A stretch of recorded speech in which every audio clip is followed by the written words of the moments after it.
Well, welcome, everybody. And I know that we're getting more and more viewers around the world. This is our sixth episode of discussions about coronavirus, plus more, through the McGill Office for Science and Society. And with me today, my colleague Jonathan Jerry, who you've met before, science communicator. And our guest today is Dr. Brian Ward, who's a professor of medicine and microbiology here at McGill, but he's also the chief medical officer for Medicago, which is a company that is on track to produce a vaccine for the coronavirus. So this, of course, is a very hot topic now, and I think we'll get started with that. So, Brian, welcome to the program. And Thanks very much. I know that your company and your research is all about trying to make a vaccine from plants. Now, this, of course, is a novel idea, I would think, for most of our listeners and viewers. So maybe we can start at the bottom and explain how a plant can be used to produce a vaccine. Well, so first, thanks very much for inviting me onto the session. I've been interested in what are called nanoparticle vaccines, so little particulate vaccines for a long time, and they can be made in a number of ways. And one of the ways is to put a gene for viral protein, or more than one in some cases, into a plant cell and have that cell produce the viral protein. And if you do it right, the plant cell will actually produce these little tiny structures called virus-like particles that have the viral protein on their surface. And so they are about the same size as viruses. They're about 100 nanometers in size, which is pretty small. Same size as a virus, same shape as a virus, and depending upon the proteins you put on the surface or get the plant to put on the surface, they can actually trick the immune system into thinking that it's seeing a real virus. And it turns out that plants are very good at making these virus-like particle vaccines. So what plant is actually being used for this?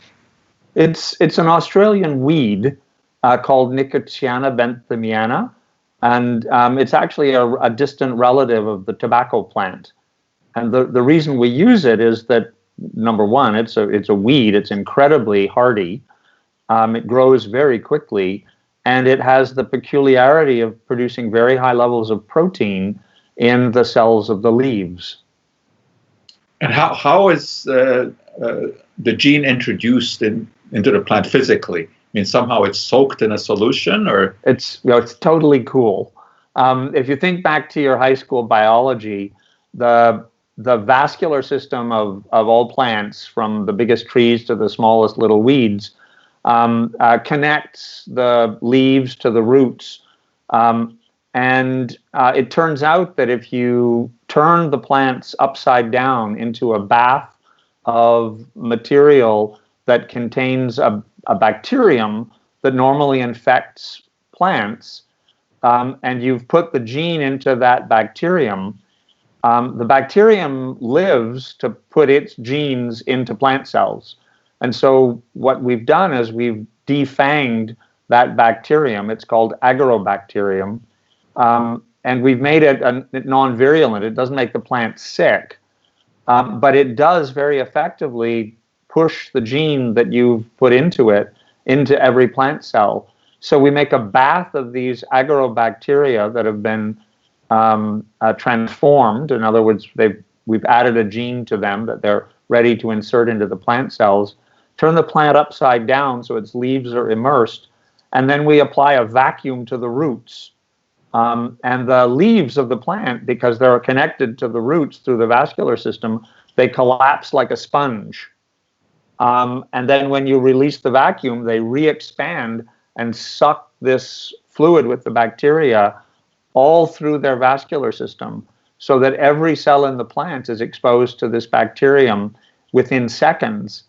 And then the bacteria do what they do naturally. They put the gene into the plant cells. We put the plants back out into the greenhouse, a very carefully controlled greenhouse. They grow for about 7 to 9 days, depending upon the amount of light they get. And then the little virus-like particles are ready to be harvested. How do you isolate the gene that you then implant into the bacterium?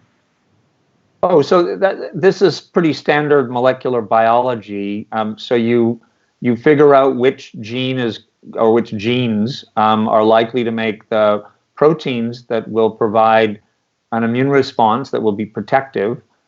In the case of the coronavirus, most people believe that the spike protein, which sticks out off the surface of the cell, the virus particle, that's what the virus uses to attach to the respiratory epithelial cells, the cells that line our breathing tubes.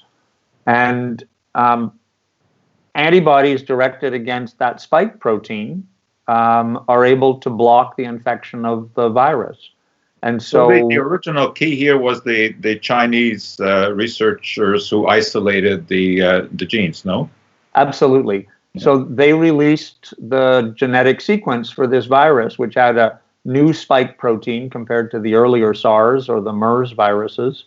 And the next day, we, like a lot of other people around the world, were preparing to make vaccines that targeted that spike protein.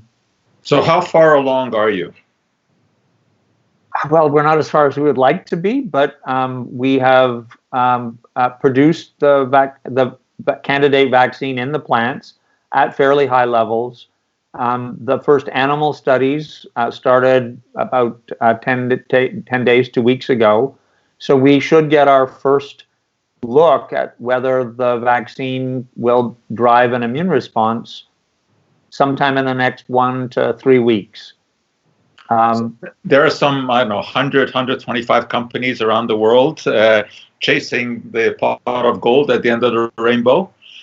And one question that I think is very important to ask and to get answered is that once someone comes up with a vaccine that they think works, right? How long will it be before we really know that it works in the general population?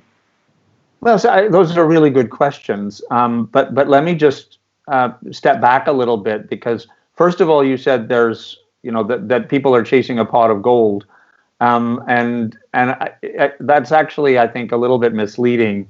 Although if the world needs 7.8 billion doses of vaccine, or twice that if you need 2 doses, then even a vaccine that costs $2 or $3 will make somebody a lot of money.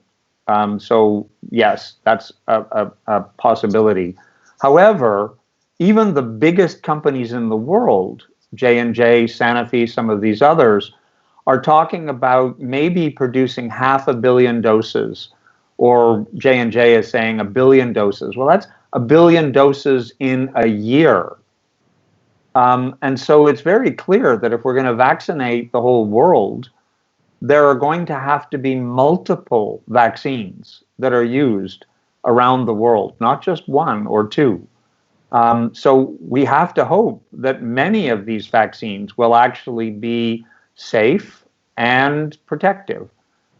The first look that you get at protection is if you, for example, vaccinate monkeys and then challenge them.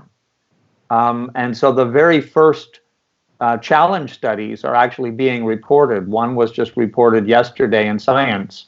It was reported in preprint about a month ago. But it looks like there's at least one candidate vaccine from China that is able to protect monkeys. We will be doing a primate study, a monkey study, starting at the end of May.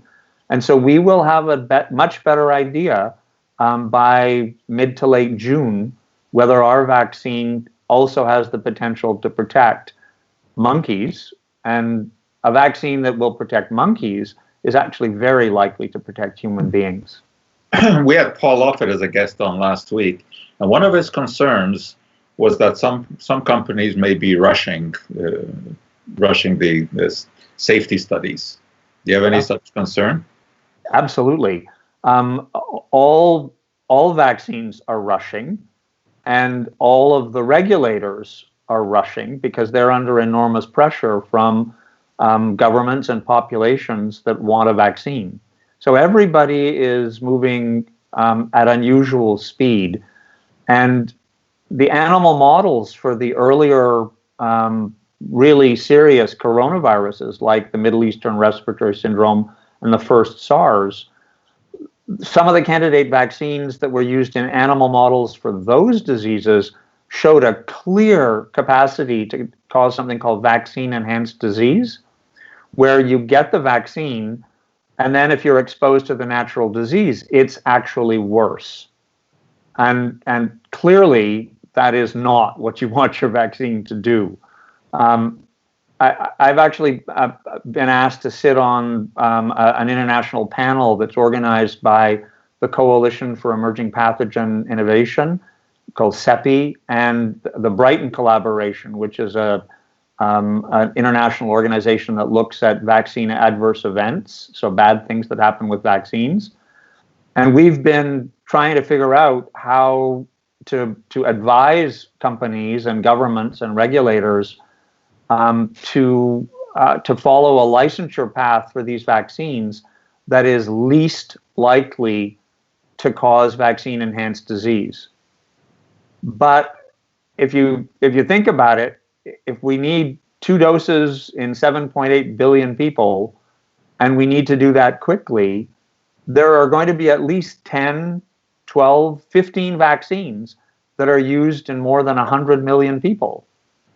Well, what's the likelihood that all of them are going to work well and safely? We just have no idea. So it's a very big experiment. Let me put you on the spot here. What is your guess for the first effective vaccine in terms of time frame? Oh, I think we will have proof of vaccine effectiveness in primates. I think quite a number of the vaccines will show that within the next several months, hopefully including ours. Keep your fingers crossed. I think the proof of efficacy in human beings, we may start to see the early data by the end of 2020. And I think that as soon as we see a vaccine that looks like it provides 50% protection or better, I think you will see emergency use granted by the regulators for first responders, healthcare workers, emergency medical technicians, possibly even school teachers, and obviously nurses and so on. And chemistry professors. Well, you'll be on the list somewhere, but not right at the top, I'm afraid, Joe. Jonathan, I mean, you've been looking into this virus in many aspects. What impresses you, or questions about this particular technology? Yeah, I did have a question for Brian Ward because we talk a lot about herd immunity, which is not a great phrase. Maybe we should say community immunity. But this idea that, once you reach a certain percentage of the population that are immune to a particular virus, either because they've had the infection and now they've recovered and they have immunity, or because they've been vaccinated, that when you have enough of these people, the virus does not move as much within a population and can help protect people who are immunocompromised or who can be vaccinated. There's been a lot of talk about this for COVID-19, but the percentage of the population that needs to be immune is different from one virus to the next. Can you explain why that is? Oh, sure. In microbiology and infectious diseases, there's a really important concept called the reproduction rate. And that is, if you take a virus and drop it into a completely susceptible population, how many secondary cases will occur?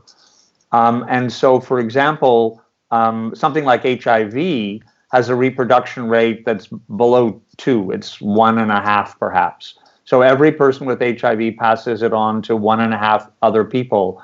That's a recipe for a very slow pandemic.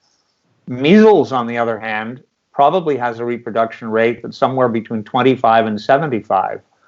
And so if measles comes into, for example, an auditorium with 1,000 people in it, and that one person coughs one time, then everybody in that room is going to be infected who's susceptible.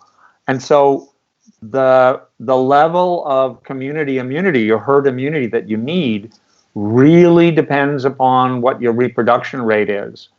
Right now, most of the estimates for the reproduction rate of coronavirus fall between 2.5 and 4 in different communities. So it's transmitted very efficiently, for example, in the long-term care facilities, nursing homes, prisons, cruise ships, and warships, but obviously with less efficiency out in the community.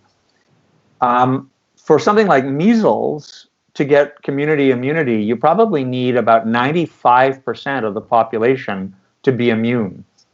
And you'll still get 1 or 2 people who will become infected, but you won't get sustained transmission or chains of transmission from one to another. Because this new virus, coronavirus, has a reproduction rate that's down in the 2 to 4 range, most people think that if we can get 50 to 60% of the population immune, we will see a dramatic fall off in the spread. And we may be able to protect some of the most vulnerable people in society through that level of community immunity. If we do achieve herd immunity, is it still possible for an immune person to somehow still transmit the virus? Well, that's one of the hottest questions right now. Nobody knows. There was so much is being published in preprint form now, where it's not yet peer-reviewed, but it's being put out.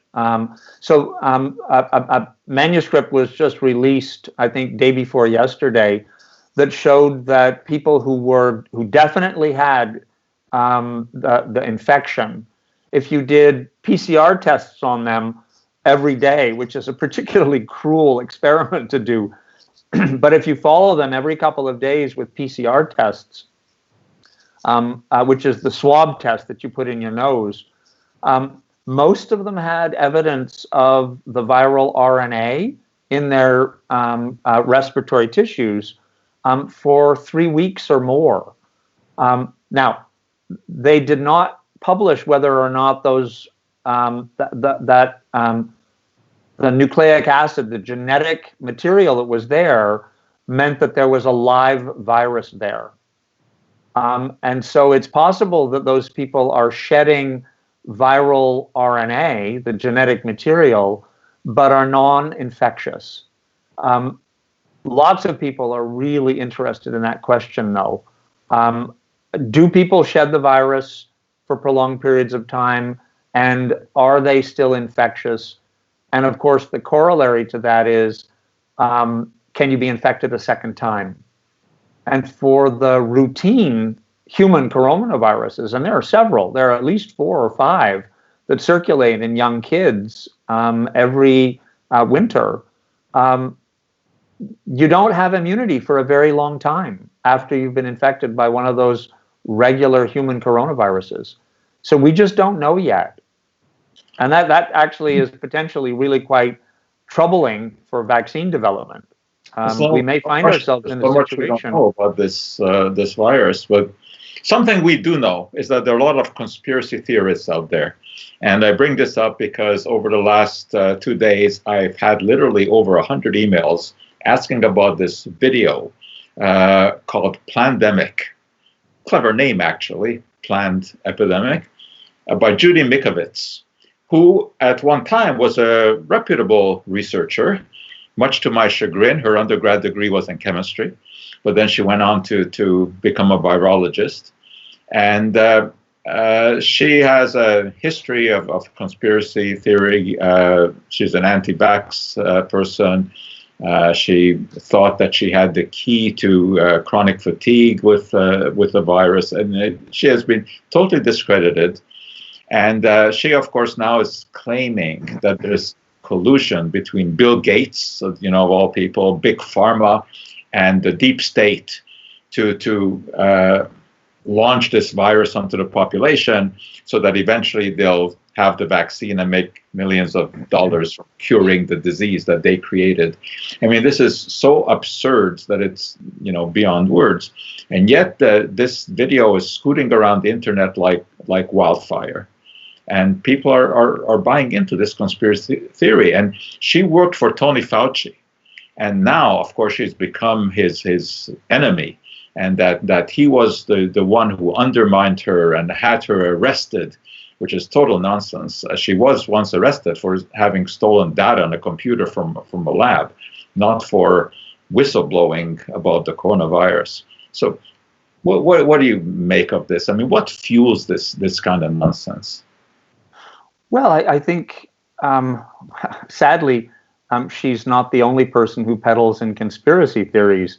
We just have to look at other people who are suggesting that this virus was intentionally released by a Chinese laboratory, and I think that the most likely reason that she's doing this is that it gives her another 30 seconds of fame. But there are many people who do this kind of thing and don't pay any attention to the consequences of their words or actions. The much more troubling, to me, conspiracy theory is the one that's being propagated by members of the U.S. administration that have the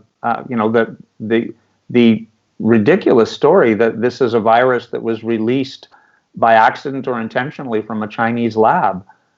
It's the sequence of an essentially identical virus was published by a scientist called Dr. Daszak in 1992.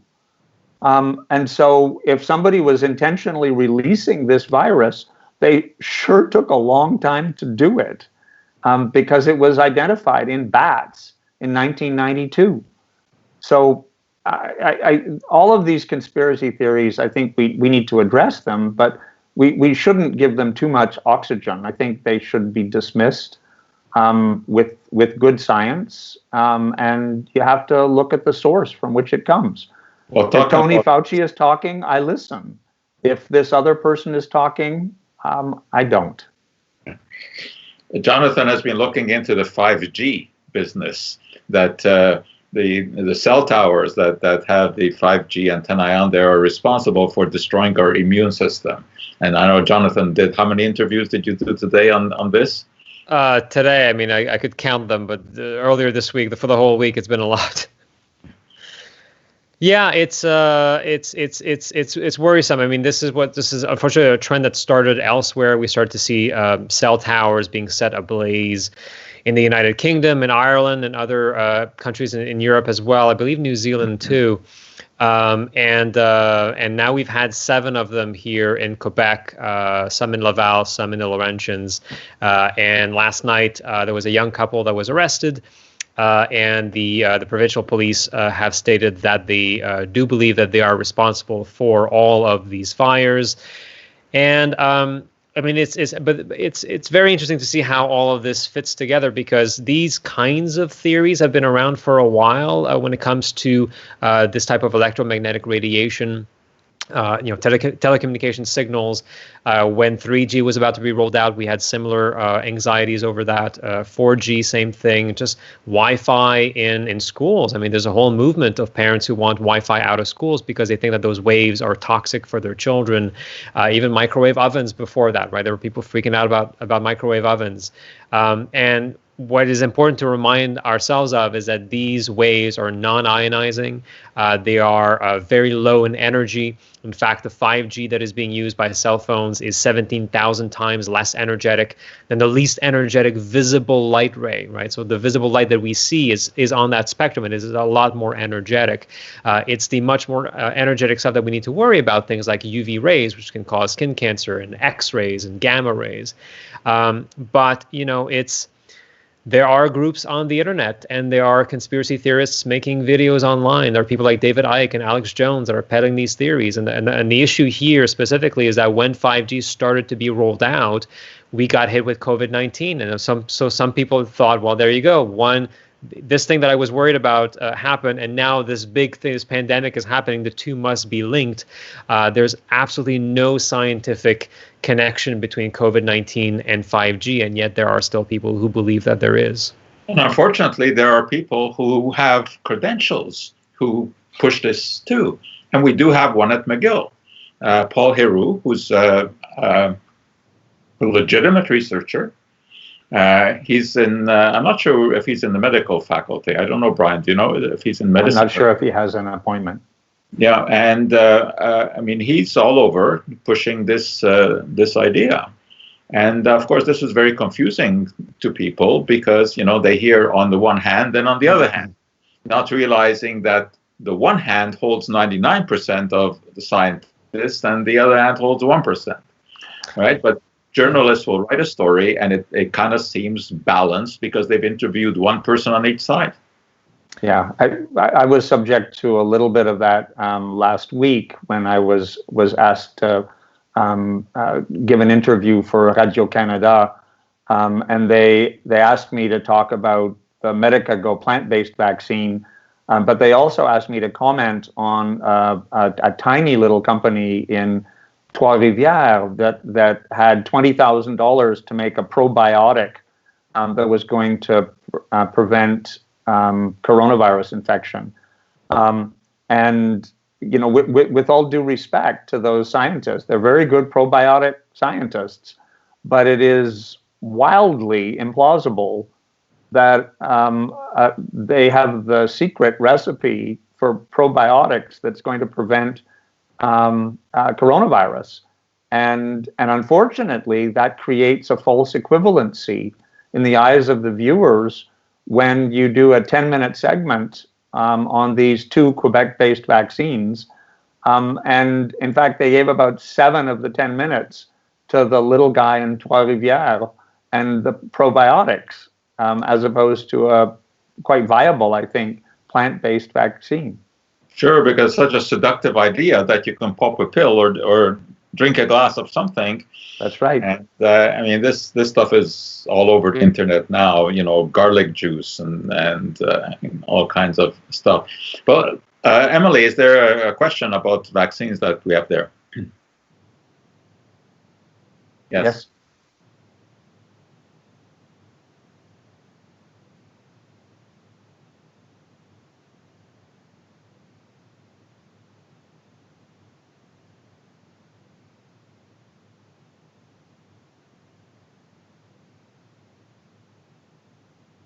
Yeah, this is really one of my concerns. I've spent much of my career doing work in low and middle income countries.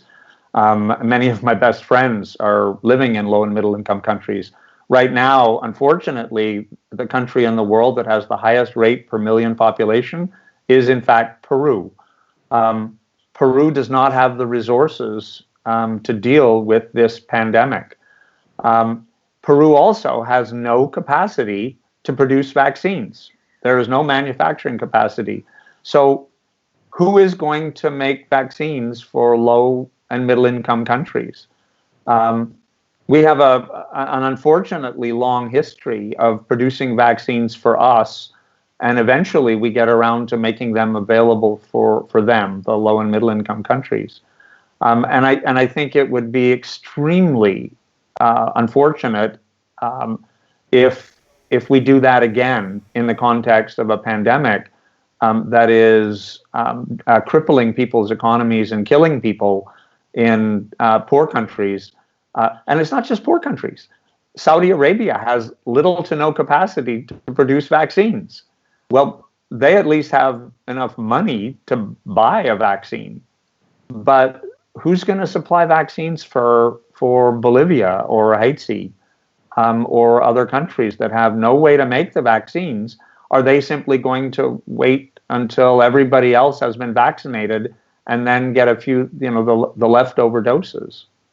Bill and Melinda Gates Foundation are actually doing a great deal of work to try to make sure that this doesn't happen. The WHO as well.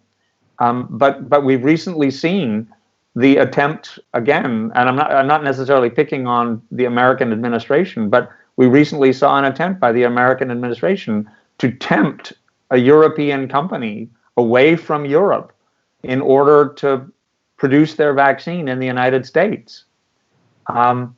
It's an unfortunate reality. Borders will close to the movement of vaccines until the populations where those vaccines are being produced have been vaccinated. Something I've been just looking into in China, which I find, their science just fascinating because they are some aspects on the cutting edge. And some aspects, of course, they're into the traditional Chinese medicine with the cupping and the acupuncture and the herbal remedies and all of that. It's such a fascinating mix. But I was just looking at this paper. Joe, sorry, yeah. Before you continue that, I'm really hopeful that pangolins prove to be the animal that transmitted this virus from bats to humans, because to me that would be a really lovely payback for the Chinese desire to eat pangolins and to use their scales in Chinese traditional medicine, right? Most of the pangolin species around the world right now are endangered because of the insatiable appetite of the Chinese for their scales for traditional medicines. And it would be, I mean, it's horrible to say it, but it would be a quite lovely irony if in fact that appetite for that particular animal resulted in the launch of this pandemic. It might actually do very good things for the safety of wildlife around the world. It's not only pangolins. I mean, the Chinese raise bears in captivity for their bile.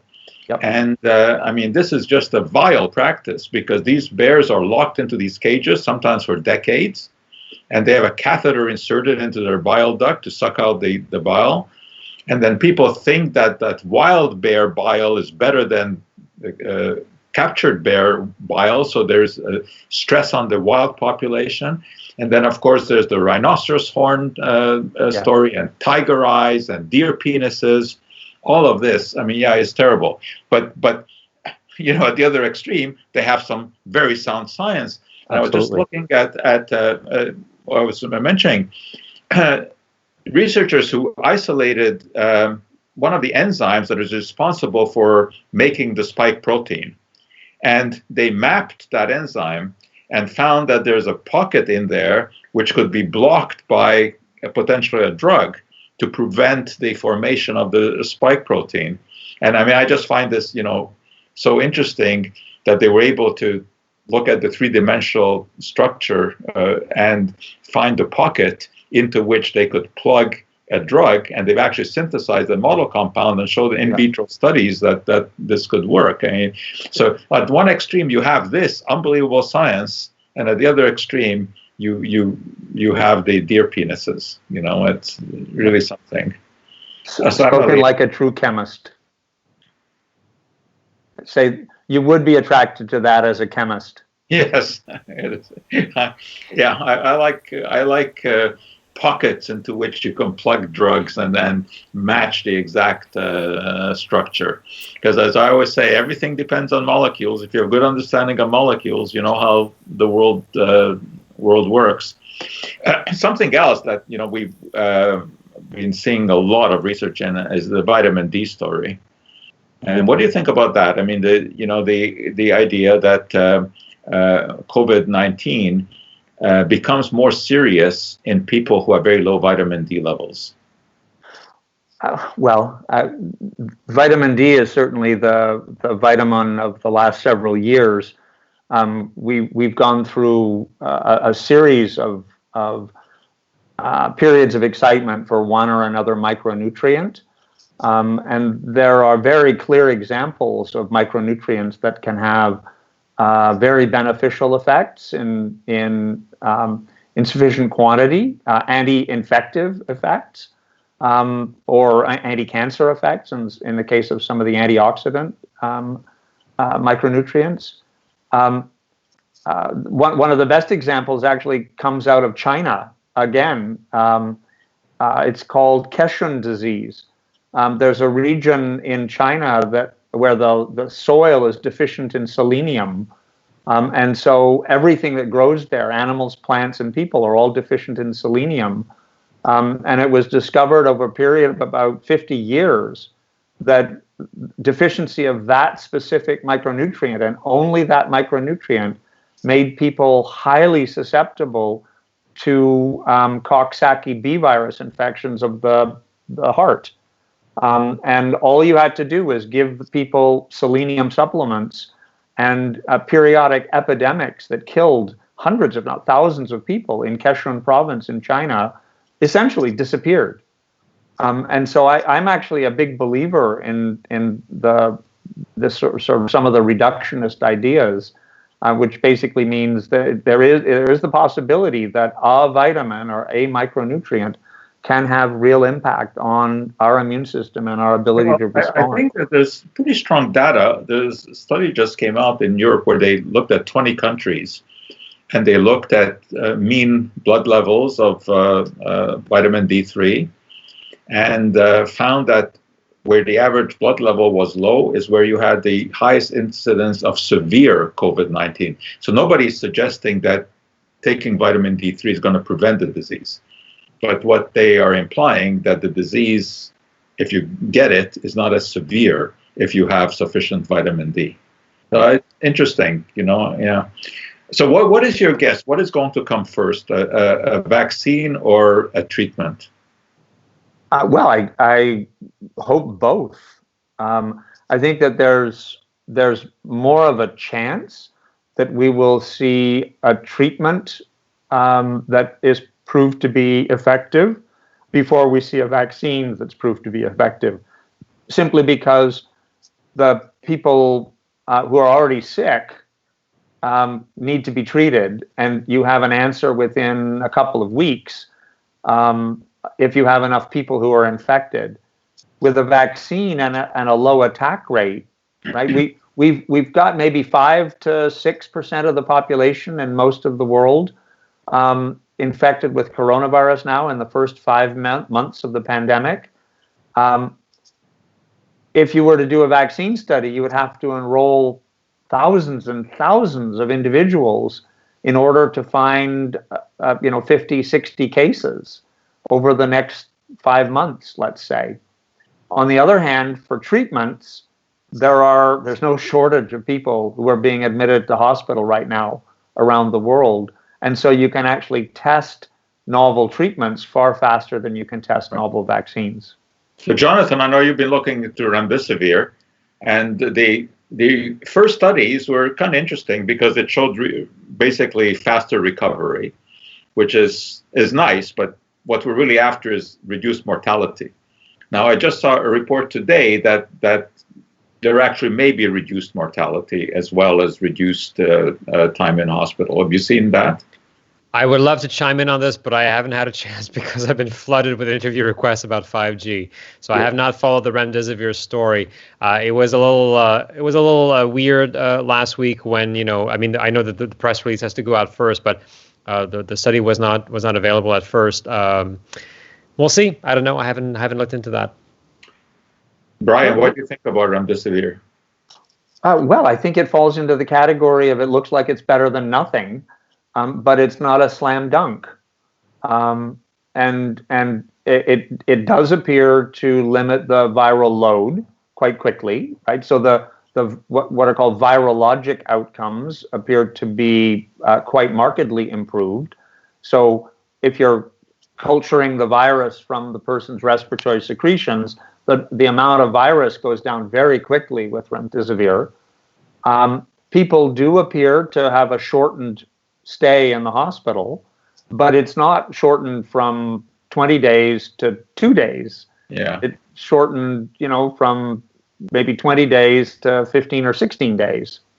That's way better than not having a drug that has any impact, but it's not what I would consider to be, the golden bullet yet.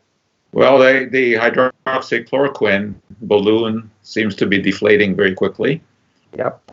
Not that there was anything really there in the first place, other than the exhortations of someone who should not be exhorting about anything. But I think in some hospitals they're still trying it. Well, there were some so in all fairness, there were some very good and very smart people who actually thought that it might work. One of the first manuscripts I saw came from Didier Raoult in France, who is a very careful scientist.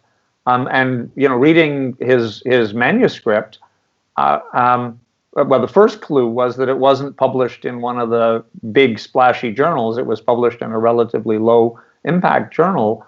But they were good scientists. They were quite cautious, saying, this might have some benefit. We should study it further.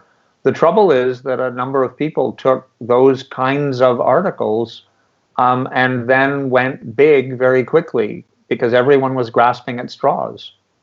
But he also has been accused, of jumping the gun. Sure. Yeah. But if you read his original article, he wasn't really jumping the gun. He was just suggesting that this had promise. The trouble is, that led to interviews, that led to misquotes. That I don't know him personally, but I know he's a good scientist. And I'm much happier having good scientists speaking than non-scientists speaking. So what about the current topic right now, the physical distancing and the sort of, quote, getting back to some degree of normalcy? Do you think, especially here in Quebec, with the opening of the schools, is it the right direction? I'm not going to second guess my colleagues in public health. I think this is a very carefully measured decision that they're taking. It's an approach that was considered by the UK at the level of the country. I think it's relevant that the Swedish government, the public health authorities there, have taken a completely different approach and rolled out very fast testing, contact tracing, but they really didn't shut down their entire economy. I think that if we do it well, and doing it well means that you have rapid diagnostics, contact tracing, and you communicate well, right? This is your guys' jobs. You communicate the message effectively to the people, saying, we're all in this together until there are treatments or vaccines. And, this is not the time to open up the Just for Laughs festival. The death rate in Sweden, though, is horrendous. Now, do you think it is because it's kind of being telescoped into a short time period? Yep. Yeah, I do. I'm just right now. I think the Quebec government is they've made a decision, which is not at face value a bad decision, to let the virus perhaps circulate more actively in the youngest, least vulnerable members of the population, to build up some level of herd immunity. I mean, any of us who've had kids know that, and certainly kids in daycare, we know that they are little germ-producing and spreading machines. It seems very likely that there will be quite effective transmission in daycares and elementary schools, and that will benefit the larger population. And as long as we can do that without risking the well-being of those small kids, then that's not necessarily a bad idea. I know they've been taking a lot of heat for their decision, but it is one of the rational approaches to this problem. Emily.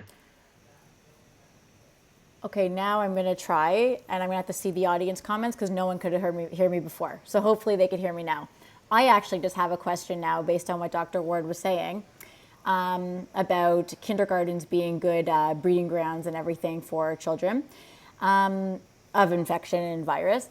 Do you think, I'm not sure if you can actually answer this, but what do you think could happen with children in the future? Basically, is this going to be decreasing their immunity going forward? I mean, the whole, sometimes, you let kids, you play in the sandbox, touch dirt, and they're playing with other preschool kids with runny noses because kids need to go to school and parents have to go to work if, they're not really sick. But all of a sudden, anything, my friends aren't letting their children touch anything, whether it's from other people, themselves, the washing hands. There's some like OCD tendencies almost starting. No one can say that, but can know for sure. But I'm very curious what's going to be going forward, and if that will decrease, the children's immunity going forward. Well, it's a good question. There are clearly some viruses that can damage the immune system. HIV, of course, being one of them. But there are other viruses that are known to cause damage to the immune system, like measles. Right now, we don't have enough information to know if early life exposure to coronavirus will be a long-term benefit or a long-term problem for little kids. Another virus that if you get it very early in life, respiratory syncytial virus, that virtually 100% of kids are infected with early by 2 years of life. If you're really sick with respiratory syncytial virus, you have a really quite substantially increased risk of developing asthma later in your life. We're at such an early stage with this highly pathogenic coronavirus that we just don't know. It's plausible that people who are infected with this virus and end up in the intensive care unit may have damaged lungs, for example, that may cause them to have more limited lung capacity later in life. We'll just have to wait and see and follow these people. In recent years, there's been a lot of talk about the hygiene hypothesis, yep. Right? That kids, because we're being too careful and they're not exposed to the bacteria and the viruses, you have more allergies, etc. Well, now this is exacerbated. Right now, we're so careful they can't even get close to each other. Is this going to have any effect in the future? It absolutely could. And so, that's on the health side. There's really good evidence. And again, I'll just use the low and middle income country example.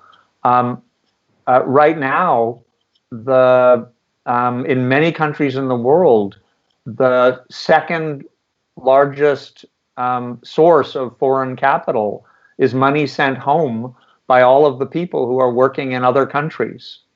And because most of those people are working in low-paying jobs, those are disproportionately the people who have lost their jobs.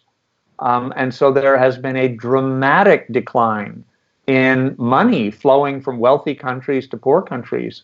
And that money is the most effective form of foreign aid. The families in Mexico or the Philippines or wherever they are, they use that money for healthcare, for education, for food. And all of that has just overnight evaporated. In the 1918-19 influenza epidemic, there are really good studies that look at multi-generational impact on the families that were damaged, for example, by the loss of a parent during that epidemic. And I think we're going to see some of the same with this coronavirus episode, possibly from health, from the hygiene hypothesis, because we're being OCD and protecting our kids from eating dirt, which is probably at some level good for them. But I think there are also economic and psychological damages that may go on for a very long time. One final question here. There is a scientist, again, seemingly reputable, proper degrees and everything, in the US, who claims that actually shutting everything down and being basically isolated in our homes is bad for the immune system because we're shutting out exposure to everything that is out there. Far-fetched, no? Yeah, it's pretty far-fetched from the point of view of older individuals, certainly.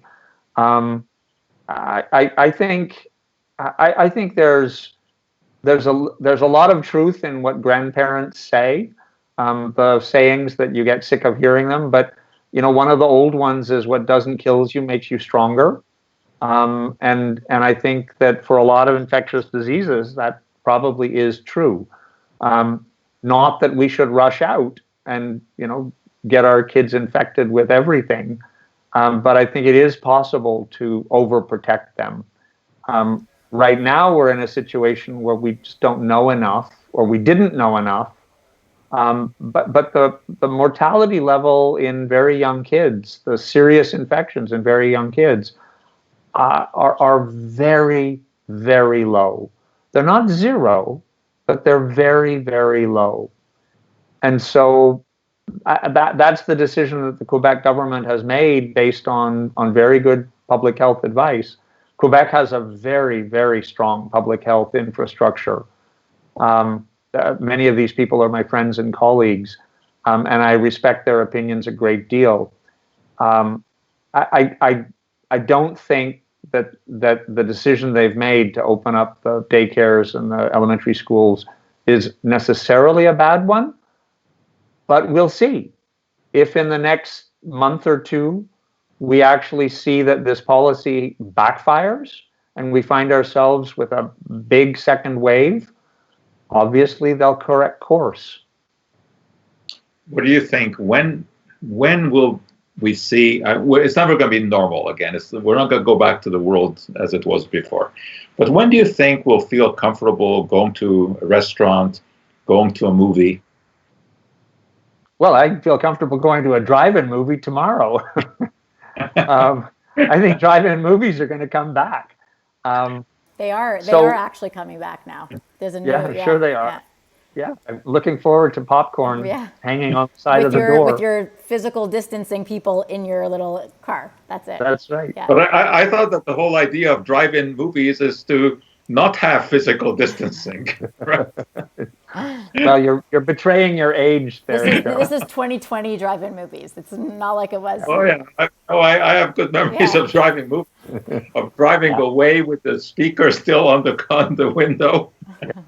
By nature, I'm an optimist, and so I think that we will see things coming back towards normal, with probably several vaccines that will be authorized for use in the first responders and those who are really putting themselves out and at risk. That will result, I think, in a much more rapid evaluation of those vaccines that will allow their much expanded use in the community, probably earlier than the 18-month figure that people have been throwing around.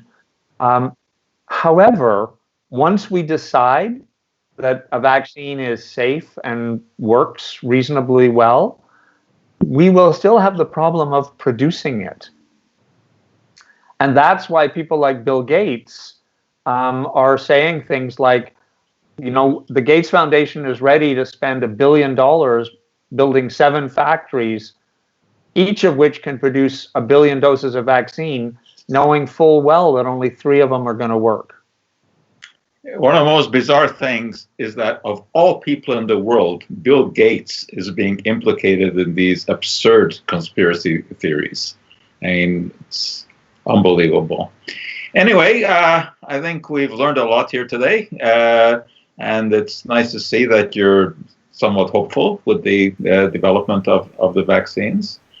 And in the meantime, things are looking a little bit better anyway. The weather is getting better. You look out the window, a little bit happier. But the message I get from university still is that it's unlikely that in September we're going to have classes. That's Looks like we're going to be working on Zoom. So this is not going to be over in the near future. Well, that is one of our questions, though, and actually by Dr. David Harp, our colleague who is watching. He wants to know about what your thoughts are on about a resurgence in October. Well, I think we'll get the first clue in the next month or two if a large number of families send their small kids to daycare and to elementary schools, we'll have our first clue. My wife and I have three young adults who are going into two into graduate school and one into engineering, and all of them are looking at unknowns with the start of the school year next year. It is entirely possible that we will see a surge either in the summer. There really is no evidence that this virus has difficulty being transmitted during the summer months, right? A lot of people have, expressed the opinion that maybe it will disappear in the summer. Well, it was spreading actively in the southern hemisphere during the southern hemisphere's summer. So there's nothing magical about the northern hemisphere summer. I think it's entirely possible that as we bring people together in large numbers, whether we do it through the elementary schools and daycares now, or through people doing silly things on beaches or movie theaters or raves, or just the restarting of the school year, each of these sort of mass gathering type phenomenon may result in a resurgence of the virus. It will certainly not be gone by September, October. No, obviously, with the good weather, people are going to be out walking, biking, whatever. Many of them I see wearing masks even in their cars.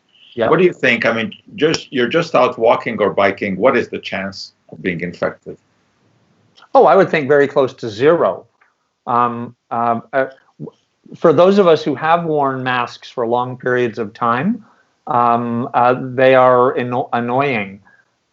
But I think that there is real value in the message that you send wearing a mask. It's a little bit like the poppy that you wear for Remembrance Day. Seeing people wearing masks, even when they don't need to be, helps to reinforce the message that it's a good thing. I now walk around with a mask in my pocket, and if I'm on my own, I take it off. But if I'm moving among people, even if I'm able to stay 6 feet away from them, I will very often put it on. The exception is walking the dog. Unless you're a bank teller. Emily, we can hear you typing. You probably don't like masks. Okay, Brian, thanks a lot for all of that really neat info. We hope that Medicago does well and that you'll be producing the vaccine and that we'll be able to say you heard it here first. I hope so too. Thanks very much, Brian. And thanks, Jonathan. Thanks, Emily. And thanks to all of you who've sent in your questions. And remember that you can keep sending your questions. You can email them to us. And you can check out our website, which is mcgill.ca/OSS. A lot of interesting information there. And we'll see you back here next week. Until then, all the chemistry in your life comes out just right. Thank you. Bye. Good night.